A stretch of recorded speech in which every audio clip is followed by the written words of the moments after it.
Welcome back. Singapore firms adopting AI can now turn to new online playbook, which pulls support schemes into a three-step guide. It comes as SME adoption has tripled and the digital enterprise blueprint expands to support 12,000 more firms. But how can businesses balance productivity gains with worker interests, data safeguards and competitiveness? Now, we've got Mr.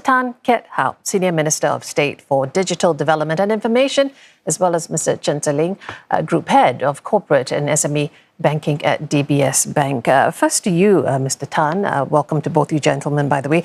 Okay, so we've seen that AI adoption has tripled among SMEs. So we're looking at 4.2% in 2023, 14.5% in 2024.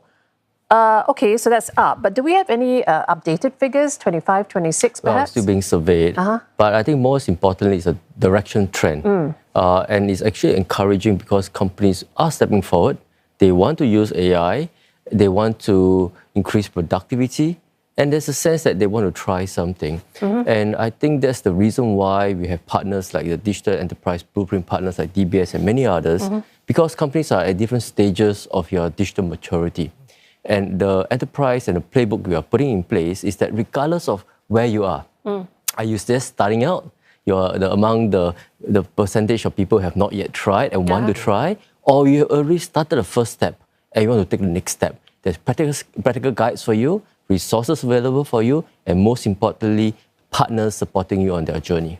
Well, it sounds like people are still in the dipping the toe in kind of phase, still testing waters? No, not true. Some people entire body is in already. Okay. I think it's not just the numbers that we see, but the sophistication and how deliberate they are applying technology on organizations. It's not just downloading a chatbot and using it for customer service, but some of them are really doing a transformation of their whole business model using technology. All right, so Mr. Chen, bring you in here because you heard what Mr. Tan said, and DBS has been part of the DEB program for 2 years now. So that's right. When you are looking at this whole area, what are some of the most common use cases that business are turning to AI to solve, and how is the structured support tailored for each of the business needs? Well, we did our business survey early this year. We found that 2/3 of businesses are already using AI in some form. So this is very encouraging and it's a good starting point. But what we are seeing for SME businesses is people are thinking about moving beyond that experimentation and awareness phase into adoption and true integration. They are moving beyond broad users of AI, and they're finding cases where they're looking at specific applications and use cases targeted towards specific processes and systems.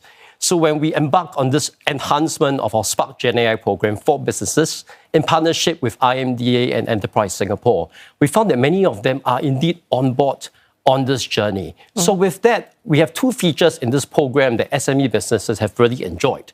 The first, we have a platform leveraging on IMDA's own platform of solution providers that are established. And secondly, for DBS, we have appointed a program manager that's dedicated to each SME business that comes along on this journey so that we can take on a customized approach for them and to support them individually on this AI adoption journey. So, sounds very interesting, but I guess Mr. Tan, the question is that they're asking is that we're seeing companies that are using AI as perhaps an opportunity to lower costs as well and to reduce headcount. So how do we strike this balance between ensuring that both the business and the workers' interests are sort of equally represented? Well, I think Jules mentioned as encouragement for me to get my PhD, maybe upskill myself.